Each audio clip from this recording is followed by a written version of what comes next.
കർത്താവിൻ്റെ അതിവിശുദ്ധ നാമം വാഴ്ത്തപ്പെടുമാറാകട്ടെ. സങ്കീർത്തനങ്ങളുടെ പുസ്തകം 1-ാമത്തെ അധ്യായം അതിൻ്റെ 1-ാമത്തെ വാക്യത്തിൽ നാം ഇങ്ങനെ കാണുന്നു: ദുഷ്ടന്മാരുടെ ആലോചന പ്രകാരം നടക്കാതെയും പാപിയുടെ വഴിയിൽ നിൽക്കാതെയും പരിഹാസികളുടെ ഇരിപ്പിടത്തിൽ ഇരിക്കാതെയും എന്ന് കാണുന്നു. എൻ്റെ പ്രിയ ദൈവമക്കളെ, ഇന്ന് സഭയോട് അല്ലെങ്കിൽ ദൈവമക്കളോട് അല്ലെങ്കിൽ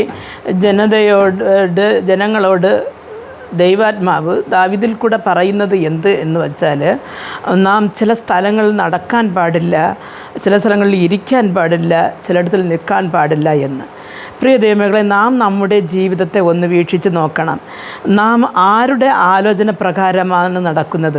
ഒരു ദുഷ്ടൻ്റെ ആലോചന പ്രകാരമായി നാം നടക്കുന്നത്, അല്ലെങ്കിൽ നീതി ന്യായവും നിലനിർത്തുന്ന ഒരു മനുഷ്യൻ്റെ ആലോചന പ്രകാരമാണോ നടക്കുന്നത് എന്ന് നാം നമ്മുടെ ജീവിതത്തെ ഒന്ന് തിരിഞ്ഞു നോക്കേണ്ടിയിരിക്കുന്നു. അതേപോലെ നാം ആരുടെ എവിടെയാണ് നമ്മുടെ നിലനിൽപ്പ്, നമ്മുടെ വാസസ്ഥലം എവിടെയാണ്? അത് ഒരു പാപികളുടെ വഴിയിലാണോ? ദിവസവും പാപം ചെയ്തിട്ടും താൻ പാപം ചെയ്തില്ല എന്ന് മൂടിമറച്ച് നടക്കുന്ന ഒരു ജനതയുടെ കൂട്ടത്തിലാണോ?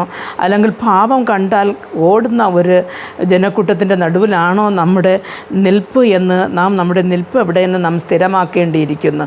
അതേപോലെ നാം എവിടെയാണ് ഇരിക്കുന്നത്?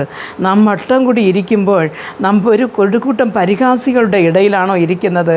അല്ലെങ്കിൽ നാം പരിഹസിക്കാതെ ദൈവഗീതം മനസ്സിലാക്കി ജീവിക്കുന്ന ഒരു കൂട്ടത്തിൻ്റെ ഇടയിലാണോ ജീവിക്കുന്നതെന്ന് നാം മനസ്സിലാക്കണം. പ്രിയ ദൈവമക്കളെ, ചില ദൈവമക്കൾക്ക് അല്ലെങ്കിൽ സ്വർഗരാജ്യത്തിൽ പോകണം എന്നുള്ളവർ ചില സ്ഥലങ്ങളിൽ നിൽക്കാൻ പാടില്ല, ചില സ്ഥലങ്ങളിൽ നടക്കാൻ പാടില്ല, ചില സ്ഥലങ്ങളിൽ ഇരിക്കുവാൻ പാടില്ല.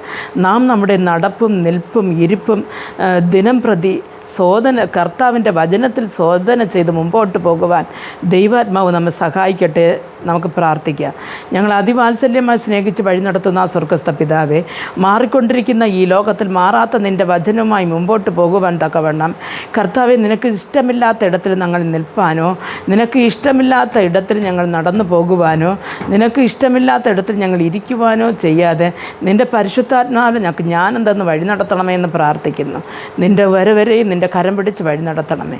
യേശു ക്രിസ്തുവിൻ്റെ നാമത്തിൽ പ്രാർത്ഥിക്കുമ്പോൾ പ്രാർത്ഥന കൃപയോട് കേട്ട് മറുപടി നൽകി തരണം നല്ല പിതാവേ. ആമേൻ.